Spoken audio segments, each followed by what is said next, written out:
¿Qué es la que hay, corillos? Bienvenidos a Olin Podcast nuevamente. Hemos regresado después de una pequeña pausa, pero venimos con contenido durísimo. Estamos ahí al borde de las finales de la NBA. Comienzan este sábado. Yo creo que nadie comenzando el año hubiese pensado que las finales de este año iban a ser los Thunders de Oklahoma contra los Indiana Pacers. Yo creo que unas finales bastante sorpresivas, ¿verdad? En el aspecto de que nadie lo esperaba, pero vamos a hablar un poquito de eso. Obviamente en este episodio vamos a hablar un poquito de lo que pasaron en ambas conferencias de finales, tanto Oklahoma contra los Timberwolves como Indiana contra los Knicks. Vamos a hablar un poquito de Anthony Edwards, si sigue siendo el tipo que pensábamos que era, si fue mucha la presión que se le puso, si las expectativas eran demasiado altas para él. Y obviamente también vamos a hablar un poquito del el Conference Finals MVP de parte de la conferencia que se lo dieron a Pascal Siakam, y obviamente hay mucha controversia, mucha discusión en si debió ser de Siakam o no. Voy a hablar un poquito de eso, pero siempre, ¿verdad? Recordándoles que se suscriban, comenten, denle a la campanita, denle like a este episodio para que obviamente sigan apoyando el movimiento y el algoritmo nos juegue a nuestro favor. Obviamente hay que empezar a hablar un poquito de OKC versus Minnesota. Una serie que OKC dominó en 5 juegos. 2 de esos juegos fueron una escalpiza de parte de OKC.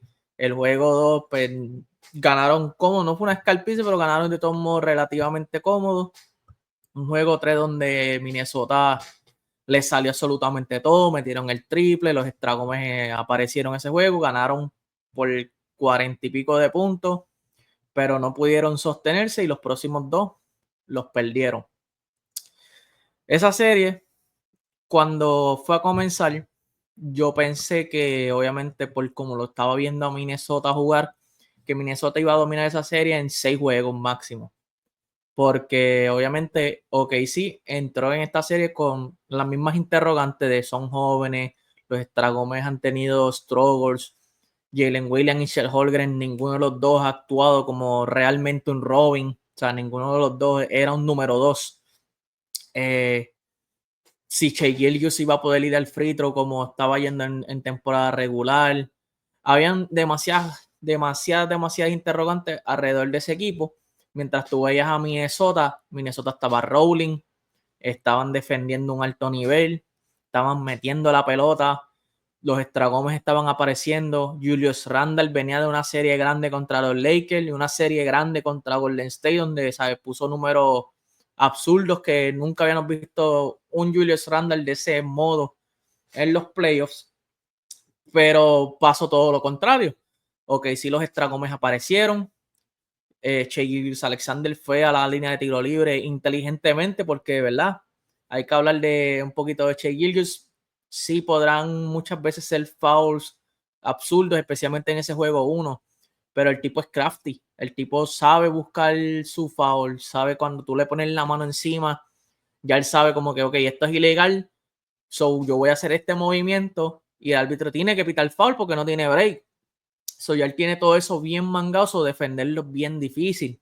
Es bien complicado defender a Shai Gilgeous-Alexander, por algo es el MVP de la liga. Y obviamente OKC hizo todo excelente mientras mantenían una defensa de alto nivel, porque sabemos que OKC era realmente la mejor defensa de la liga. Esta es la diferencia de lo que realmente es la mejor defensa de la liga versus lo que nos quisieron vender de Golden State. ¿Sabes? Aquí es donde tú ves realmente la diferencia. Obviamente de parte de Minnesota también tuvieron varios momentos donde tuvieron tiros abiertos, pero por diseño que sí mismo se dio cuenta como que le vamos a regalar este tiro porque no lo están metiendo, lo que ocasionó obviamente que cerraran la pintura cuando Anthony Edwards quería atacar. Anthony Edwards obviamente siempre tuvo tipos elite como Dort, Caruso, el mismo Shai Gilgeous a veces, Jalen Williams siempre tuvo defensores elites en cada posesión, no tuvo posesión fácil. Julius Randle cada vez que quería ir por la zurda, sí se lo hacía difícil, cada vez que se posteaba muchas veces era un steal o tiraba un pastel. Realmente sí jugó un juego perfecto y Minnesota no pudo capitalizar sobre eso, específicamente porque los Stragomers no aparecieron, ¿sabes? Luego de haber visto a McDaniels, al mismo Julius Randle, a Dante DiVincenzo, a Alexander Walker, que sí tuvo un gran juego, pero fue el mismo juego 3 que todo el mundo tuvo un gran juego. Aunque en el juego 4 también tuvo un gran juego Alexander Walker, pero pues, perdieron por una última posesión que no pudieron cerrar. Que quizás si ganaban ese juego la serie cambiaba un poquito, pero pues, ajá. Estos Dragons tuvieron struggling durante la mayor parte de la serie y obviamente tu superestrella solamente puede hacer hasta un cierto punto y dejaron a Anthony Edwards solo, aunque también vamos a hablar ya mismo de eso, de ese juego de Anthony Edwards donde obviamente no fue tan agresivo, que si no me equivoco fue en el juego 4. Pero el equipo de Minnesota no salió como el equipo de Minnesota que habíamos visto. Obviamente, ok, sí, al ser un equipo elite, al ser un equipo que estaba rolling, al ser un equipo que estaba, ¿verdad? Motivado, ¿sabes? Especialmente, ¿sabes? La fanaticada de OKC, o sea, la gente podrá decir lo que diga, pero esa es una de las mejores fanaticadas que hay en la liga. Cada vez que ese equipo entra a playoffs, o sea, tú ves el compromiso de esa gente con su equipo. Y para mí jugaron perfecto y simplemente demostraron ser superiores. ¿Sabes? Hay momentos donde un equipo demuestra que es superior al otro. Y la clave para mí de esta serie fue la cantidad de turnovers que OKC provocó. ¿Sabes? OKC provocó tanto turnovers que había momentos donde Minnesota mismo botaba la bola sin que OKC pusiera tanta presión sobre ellos. So, esa cantidad de turnovers y los puntos de turnovers que estaban permitiendo los Timberwolves, o sea, fueron desastrosos. Y volvemos al tema de Julius Randle, o sea, promedió 17 puntos con un 48% de field goal y haciendo casi 4 turnovers por juego cuando venía de una serie de 26 puntos por juego contra Golden State y de 23, 24 puntos por juego contra los Lakers. O sea, literalmente tú no puedes tener este tipo de series contra un equipo tan bueno como es el de Oklahoma. Para mí, obviamente, los turnovers fueron el gran factor. La defensa, obviamente, Caruso, o sea, sigo diciendo, Caruso es tan y tan vital para este equipo. Esa adquisición de él fue tan y tan buena para este equipo. O sea, piensa que ellos sacrificaron a Josh Giddey, que mucha gente lo tenía como que era una parte bien esencial de este Young Core, pero ellos vieron que obviamente que no era tan grande como el que pensábamos que iba a ser. Y dijeron, necesitamos un tipo como este. Y Caruso, wow, lo que ha hecho Caruso es otro nivel. Para mí, uno de los grandes factores X, obviamente vimos a Jalen Williams, a Chet Holmgren jugando un excelente básquetbol. Y pues Shai Gilgeous, el MVP, ¿sabes? No le bajó. Y pues simplemente demostraron ser superior. Dominaron turnovers, dominaban las tablas, estaban defendiendo elite, estaban corriendo la cancha. Tenían en muchos momentos del juego un Anthony Edwards frustrado, un Julius Randle aún más frustrado, un McDaniels frustradísimo que vimos que tuvo grandes series contra Golden State y contra los Lakers, específicamente en el lado defensivo. Y vimos como Shai Gilgeous hacía lo que le daba la gana con él. ¿Sabes? El momento en que hubo una jugada donde McDaniels lo empujó así de frustración. Honestamente, una gran serie de parte de los Thunders. Pero, ¿verdad? Ahora quiero hablar un poquito de Anthony Edwards. ¿Es realmente el tipo Anthony Edwards? Le pusimos muchas expectativas a él, le pusimos mucha presión. No está, ¿sabes? No es este el tipo para esa posición en la que nosotros lo estábamos viendo, o sea, próxima cara de la liga, va a hacer grandes cosas, todo lo que hablamos de Anthony Edwards. Obviamente ahora mismo la narrativa de muchas personas es que no, que esto es un tipo que es como el pez, que muere por la boca, que ronca demasiado y no ejecuta, que por segunda vez consecutiva se queda corto en unas finales de conferencia. Obviamente tuvo un juego 4 donde solamente anotó 16 puntos y en la primera mitad solamente tenía 2 de 2 de field goal, o sea, había tirado solamente 2 veces y se estaba dedicando a pasar la bola. Obviamente un poquito KC diseñó para que, obviamente tú no esperas que él se vaya más que con 2 field goals, nunca, jamás en la vida, pero KC un poquito orquestó eso, o sea, era lo que le estaba presentando, como que tus compañeros no están metiendo la bola, nosotros te vamos a obligar a que le pases la bola a tus compañeros. De todos modos, Antonio Dudar, sí estoy de acuerdo, debió ser más agresivo, porque tú eres el caballo del equipo y terminaste perdiendo ese juego por 2 chavos. O sea, seguramente si tú hubieses logrado prender el switch desde temprano, quizás pudiste haber metido 20 y pico de puntos, como siempre haces, y quizás hubieses podido ganar este juego cuando tuviste un gran juego de Alexander Walker, un gran juego de Di Vincenzo, ¿sabes? Nasrid, tus Extra Gómez aportaron. Pero el punto es, ¿verdad? Si es el tipo o no Anthony Edwards. Anthony Edwards en esta serie contra los Thunders promedió 23 puntos, 7.4 rebotes, 4.6 asistencias con un 47% de field goal. Son números decentes, no son los mejores números de Anthony Edwards, especialmente cuando los comparamos con lo que hemos visto anteriormente de él en estos playoffs. Ahora, si pienso yo que fueron muchas las expectativas o es mucho la presión o Antonio Dudar no es el tipo, yo creo que Antonio Dudar sigue siendo el tipo. Yo sé que es un argumento que se trae muchas veces a la mesa y es la edad de Antonio Dudar. O sea, Antonio Dudar tiene 23 años, pero es que es un argumento real, ¿sabes? En la NBA, así que me venga a la mente con esa edad, que haya ganado un anillo poniendo números enormes, me viene Kobe Bryant, ¿sabes? Quizás Magic Johnson, no estoy seguro si esa era la edad que él tenía cuando estaba chamaquito y ganó con los Lakers también. Pero algo en común que tienen esa gente es que Kobe Bryant tenía Shaq y Magic Johnson tenía Karim. O sea, sí, ellos eran chamacos, sí eran una parte esencial, principal de ganar el campeonato. Pero ellos tenían otro lado que aportaba grandemente, que era una superestrella al igual que ellos. Antonio ahora mismo no tiene eso. O sea, no le podemos exigir ganar así tan fácil, aunque yo sí pensé que tenían una ruta bastante cómoda para llegar a las finales de la NBA y posiblemente ganar un campeonato al Boston haber salido de la ecuación. No fuese el caso, pero yo sigo pensando que Anthony Edwards sí es el tipo. Anthony Edwards, ¿sabe? El año pasado él tuvo struggles contra Dallas porque Dallas le cerró la pintura y él no podía, su ofensiva no podía fluir. ¿Qué él hizo? Él mejoró el triple. Llegó este año metiendo el triple a un nivel elite. Y yo estoy casi seguro que el año que viene él va a traer algo más a la mesa, o sea, él va a trabajar. Y obviamente para mí lo que a Anthony Edwards le hace falta para llegar al nivel de superestrella máximo es desarrollar un poco el midrange.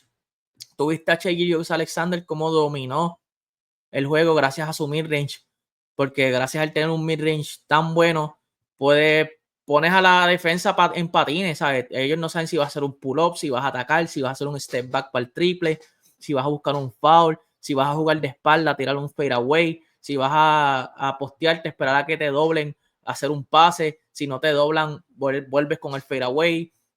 ¿Sabes? El midrange te trae demasiado.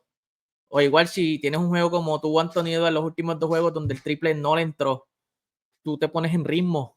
Tú te pones en ritmo con el midrange, empiezas a meter el midrange y tú empiezas a ver esa jump para entrar y tú caes en confianza para tirar el triple nuevamente.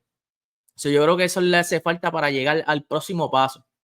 Ahora, ¿por qué creo que la narrativa y la gente está ahora como dándole de codo a que este no es el tipo? Yo creo que es que él mismo se puso la presión, él mismo se puso las expectativas y no es solamente por cómo habló. Yo pienso que a Anthony le está pasando ahora mismo como le pasó a Jason Tatum. Jason Tatum entra a la liga con 19 años, le hizo un póster a LeBron en final de conferencia, estableciendo ahora, cuando tú te vayas, el dueño del este soy yo. Y todo el mundo le puso todo el peso de tú estás en Boston, tú tienes un gran equipo, tú eres un gran jugador, tienes que ganar. Y obviamente vimos que Jason Tatum, 20 años no ganó, 21 años no ganó, 22 años no ganó, y vino a ganar el año pasado. Y cuando ganó el año pasado, todo el mundo se tiró para atrás como que, pues claro, si tienes un super equipo. Y sí, tenían un super equipo, ¿sabes? Tenían el equipo superior en la liga. Pero no le podemos quitar el mérito de que él ejecutó. Él vino y dijo, esta gente quiere que yo gane, yo voy a ganar. Y obviamente yo creo que a Anthony Edwards ahora mismo le está pasando un poquito eso. Él llegó bien joven, él estableció su nombre rápido. El año pasado prácticamente él se estableció como un gran jugador, especialmente en playoffs, ¿sabes? De que todo el mundo, el hijo perdido de Jordan, esto, lo otro. Obviamente vimos el nivel de competitividad que él tiene, lo enfermizo que es para ganar. O sea, que tiene ese mentality de querer destrozar a tu oponente, él lo tiene. Pero obviamente él es joven, él va a cometer errores.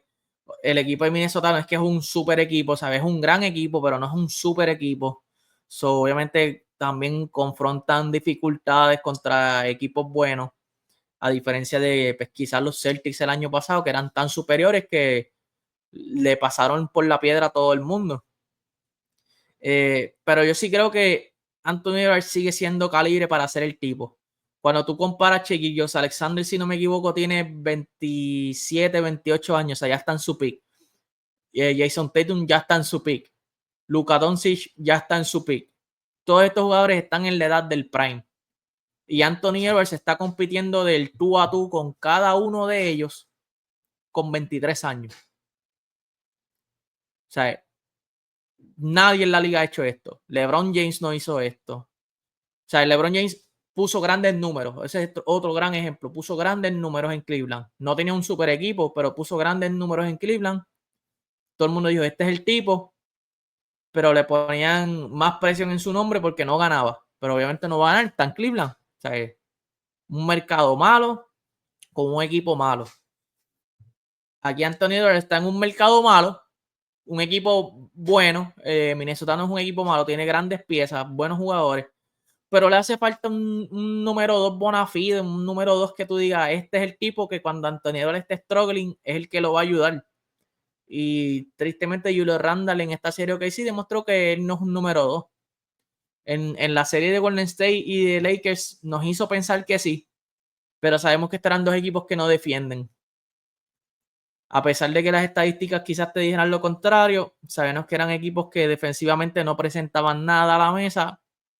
So, quizás por eso Julio Randall lució de la forma que lució.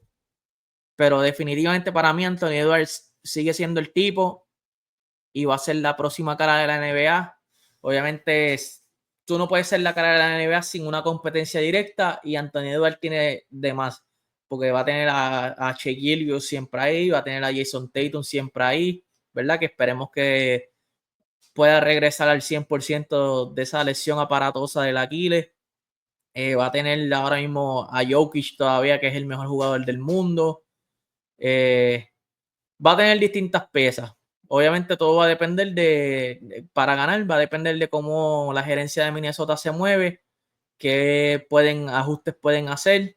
Hay que ver qué pasa con Julio Randall, que honestamente para mí fue la mayor decepción para mí en esa serie fue Julio Randall. Porque una de las cosas que por los que yo tenía a Minnesota ganando esta serie era Julius Randle. Era Julius Randle porque obviamente después de ver lo que hizo y de ver lo que Aaron Gordon hizo contra OKC, que Aaron Gordon no tiene ni la mitad del talento de Randle, yo pensé que este tipo iba a destrozar ese equipo. Pero obviamente también ahí vemos el impacto de Nikola Jokic en ese equipo de Denver, lo bueno que es y lo bien que hace lucir a sus compañeros, que es algo que, ¿verdad? Antonio todavía tiene que desarrollar un poquito, que es hacer mejor sus compañeros, hacerlos lucir igual de grandes que él. Pero eso es algo que por más que nosotros nos sentemos aquí a predecir y a hablar, solo el futuro nos va a poder confirmar si es o no es. Para mí, sí va a ser el tipo. O sea, definitivamente va a ser el tipo. Pero moviéndonos, ¿verdad?, a la serie de Indiana contra los Knicks. Indiana domina la serie en 6 juegos, ganan 4-2, se dirigen a su primera final en 25 años. ¿Qué podemos hablar de esta serie? Indiana lució superior, lució muy bien. ¿sabes? El juego de la carrera, el triple, defensivamente hicieron el trabajo de un equipo que no es conocido por su defensa. Ellos gastaron este equipo de los Knicks que sabemos que jugaban con una rotación corta, que siempre supimos que la fatiga, quizás algunas lesiones podían afectar a este equipo en las series largas, en las series futuras. Y precisamente, o sea, cuando tú ves los últimos quarters de cada juego, siempre Indiana se veía más fresh, se veía más superior. Y era por eso, ¿sabes? El estar corriendo, provocando turnovers, metiendo canasto en fast break, permitir puntos fáciles después de un turnover, te cuestan. Y obviamente Indiana capitalizó en cada una de estas cosas. Tyrese Haliburton jugó excepcional, ¿sabes? Para mí, el nuevo point guard va a ser él, ¿sabes? Un tipo que te hace una cantidad de asistencias absurdas y el turnover, el assist to turnover ratio es de 2. O sea, una cosa absurda, ¿sabes? Tú no puedes hacer 10-2 asistencias y tener un más que el ratio de turnovers en 2. O sea, significa que tú haces casi 6 asistencias y luego haces un turnover. Una cosa absurda. Y lo que lo hace más absurdo es que este equipo juega en un pace bien rápido. Y usualmente los pace rápidos se prestan para provocar, o sea, para ocasionar turnovers sin que te fuercen a hacer turnovers. Que sea porque ibas tan rápido. Un ejemplo perfecto es Russell Westbrook. Russell Westbrook hace muchos turnovers por el pace en el que él juega, porque juega demasiado rápido. Y este equipo, especialmente este tipo de Tyrese Haliburton, juegan a ese pace sin hacer turnovers, lo que lo hace mucho más impresionante y lo que para mí destrozó a este equipo de Nueva York, ¿sabe? El pace que se jugó todo el tiempo fue el pace de Nueva York. Obviamente tuvimos ese juego donde Nueva York vino de un comeback y sacó el juego. Cat tuvo un cuarto quarter de 20 puntos, ¿sabes? Estupidísimo. Pero fue un juego donde vimos que Indiana se confió, ¿sabes? Estaban arriba en la serie, venían de ganar allá en Nueva York. Vimos que estaban ganando por 20 en la mitad y vimos como de camino al camerino ellos estaban bailando, ellos estaban riéndose, bajaron el pace y esto permitió que Nueva York se metiera en juego. Ellos aprendieron de ese error y en el próximo juego no les dieron break. Luego fueron al Madison, perdieron. Nueva York obviamente salió a jugar duro. Esos últimos juegos, Tom Thibodeau trató de extender un poco más la rotación, dándole minutos a Chalmers, dándole minutos a Delon Wright. Vimos momentos de Precious Achiuwa también, obviamente por los problemas de foul. Pero Nueva York jugó el juego de Indiana y eso fue lo que les costó. ¿Sabes? Cat estuvo en todos los juegos, estuvo en problemas de foul. En varios juegos, Jalen Bronson también estuvo en problemas de foul. En varios juegos, aunque Jalen Bronson estaba metiendo sus 30, sus 20 y piqui, se estaba viendo forzado por la defensa que le estaba poniendo Nesmith, que vital, especialmente en ese juego 1 que fue el del clutch. Y obviamente Tyrese Haliburton a otro nivel, Nembhard a otro nivel, Siakam a otro nivel. En este último juego, Thomas Bryant jugó muy bien. Obi Toppin aportó en todo momento. ¿Sabe? La profundidad, el pace, la defensa. Indiana hizo todo bien. Todo bien. En papel tuve, y Nueva York es un equipo superior. Pero Indiana jugó un básquet tan precioso que no le dio break. No le dio break. Y cuando tú juegas el estilo del otro equipo, es bien difícil tú ganar un juego cuando estás jugando al ritmo del otro equipo, un ritmo que no es el tuyo, que no estás acostumbrado, que sí puedes quizás sacar un juego, pero sacar una serie. Por eso es que estas series son de 7 juegos, porque es donde realmente se demuestra que no fue una noche mala o un día bueno. Es que realmente tu plan de juego, tu sistema está dominando al contrario. Y el equipo de Indiana dominó en todos los sentidos al equipo de Nueva York.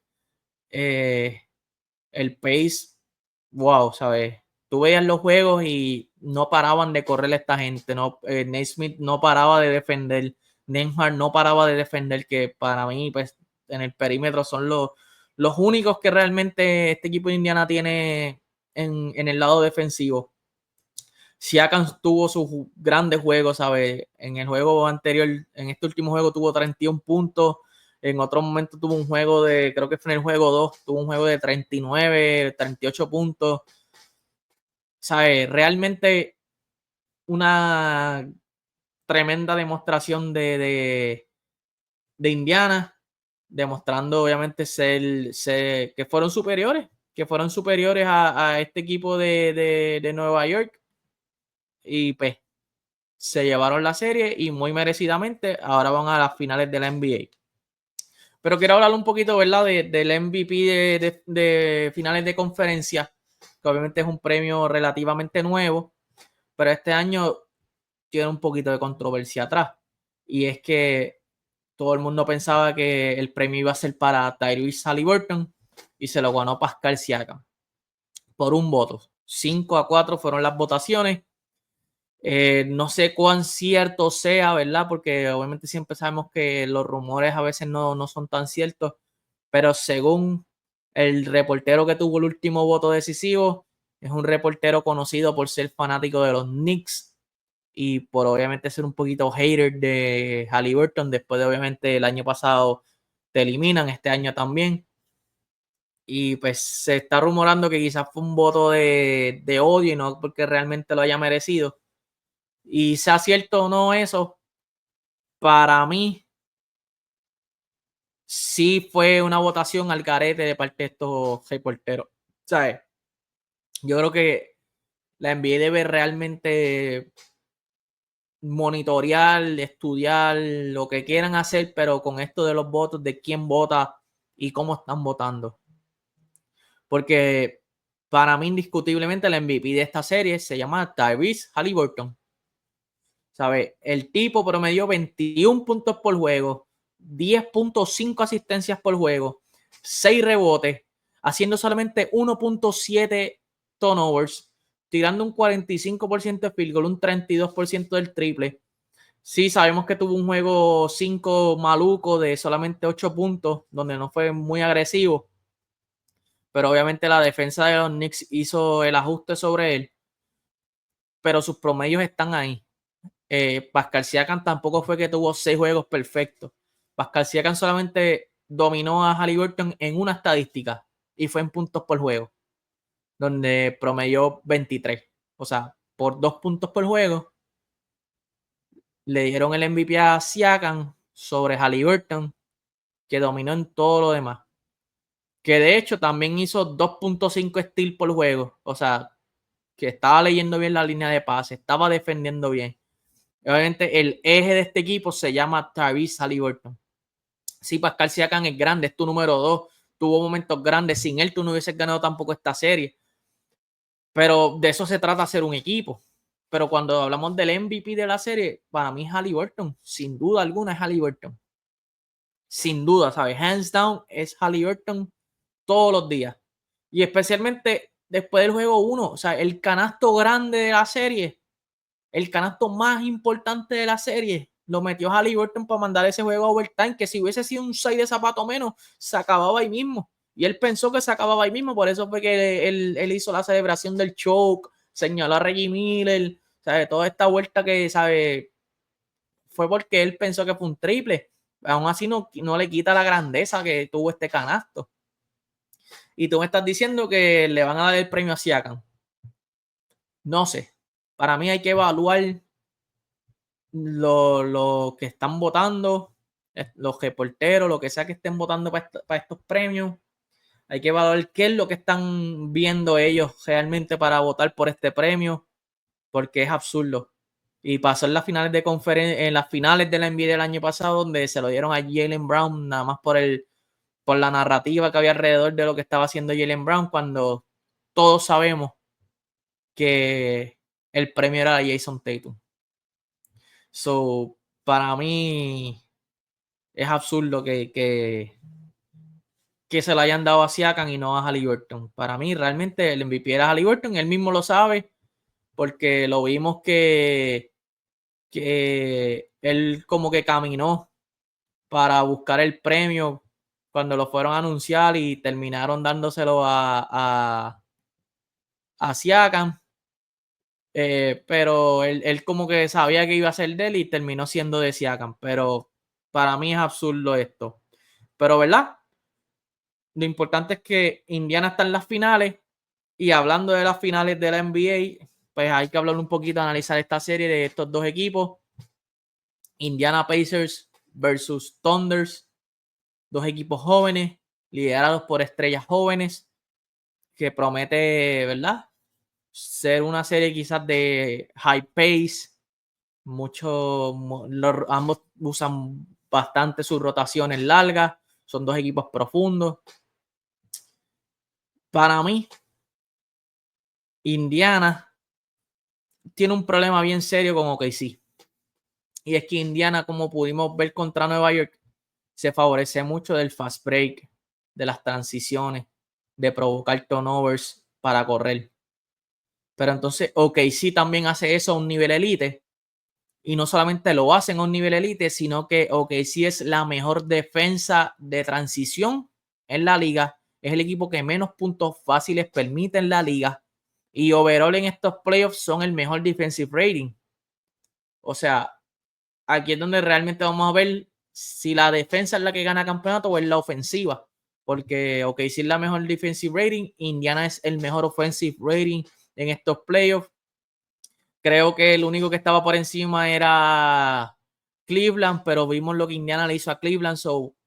Y creo que es como por 2 puntos que está por encima en offensive rating. Pero Indiana, ¿verdad? Siendo la mejor ofensiva, se enfrentan ante la mejor defensiva. Para mí, viéndolo así por encimita, ok, sí debe dominar esta serie. O sea, tú tienes el MVP, tienes la mejor defensa, tú puedes machar la rotación larga, las piernas frescas, puedes correr la cancha igual. Y obviamente aquí el factor, para mí, lo clave vuelven a ser los turnovers. Si de alguna forma Indiana logra mantenerse como han jugado todos estos playoffs, haciendo poquitos turnovers, quiteando el triple, y cada vez que tengan la oportunidad de correr y anotar, ok, sí se las puede ver feas. Si ok, sí logra hacer que Indiana cometa turnovers o tiren tiros difíciles, Indiana está frito. Y el problema aquí también es que cuando vemos las dos estrellas de los equipos, tenemos una superestrella y el MVP de la liga con Shai Gilgeous-Alexander, y tenemos una estrella en Tyrese Haliburton. El problema es que Shai Gilgeous-Alexander no solamente puede crear para los demás, quizás no al nivel de Haliburton en cuestión de pasar la bola, pero puede crear para los demás. Pero puede crear para él mismo, ¿sabes? Haliburton es un tipo que su ofensiva es de atacar el canasto o de tirar un spot-up three. Pero obviamente, por cómo es su yompa de feíta, por cómo él juega, su estilo de juego, Haliburton no es un tipo que se meta al midrange, que hace pull-ups, que hace fadeaways, que, ¿sabe? Pone la defensa en patines, que te pone en situaciones difíciles de defenderlo. Y ok, si tiene grandes defensores, ¿sabes? Tú viste lo que ellos hicieron con Anthony Edwards, que es 1000 años luz mejor que Tyrese Haliburton. O sea, yo no me quiero imaginar lo que va a pasar con Haliburton. Aunque obviamente lo que tiene Haliburton a su favor es su gran habilidad de pasar el balón. Pero al ser tú el número uno de este equipo, tú necesitas un poquito más que solamente pasar el balón. So, obviamente para mí eso va a ser bien clave. Pero más clave aún aquí, sí realmente va a ser lo que Pascal Siakam pueda aportar a la cancha en ambos lados, porque obviamente en el lado defensivo vas a tener en momentos vas a tener a Jalen Williams, en momentos vas a tener a Chet Holmgren. So, tú tienes que defender a esa gente, tienes que evitar las segundas oportunidades que también mataron al equipo de Minnesota, la cantidad de segundas oportunidades que OKC tuvo. Y yo veo un poquito difícil a Indiana lograr esto. Específicamente también con OKC teniendo la ventaja local y la manera que ellos están jugando como local. So, honestamente, yo creo que el nuevo campeón de la NBA van a ser los City Thunders. Para mí va a ser una serie relativamente fácil para ellos. Espero equivocarme porque queremos ver un gran básquetbol, queremos ver unas grandes finales, no queremos ver otra serie de final que se acabe en 5 juegos o incluso que sea barrida. Pero va a estar interesante ver qué sucede. La mejor defensa contra la mejor ofensiva. A ver quién realmente es la que gana campeonato. Pero todo esto comienza el sábado. Así que suscríbanse al canal. Den like. Denle a la campanita. Esperemos poder, ¿verdad? Consistentemente cubrir las finales. Es el plan. También obviamente vamos a hablar de MLB que está on fire. La UFC este verano viene con cartelera wow, ¿sabes? Topuria contra Oliveira. Este fin de semana o el próximo creo que es O'Malley contra Merab. Luego tenemos la última pelea de Austin Poirier contra Max Holloway. Un gran verano para la UFC. El boxeo también viene por ahí. Pronto viene Sander Saya con su pelea por el campeonato mundial, que también obviamente estaremos hablando de eso. Muchas cosas pasando y nosotros obviamente les vamos a mandar el contenido, nuestros análisis, nuestros puntos de vista. Síganos en las demás redes sociales, obviamente para que estén al día con las noticias, con los resultados. Y más importante es que se suscriban aquí, le den a la campanita y le den like al video. Así que chequeamos en la próxima y suavecito.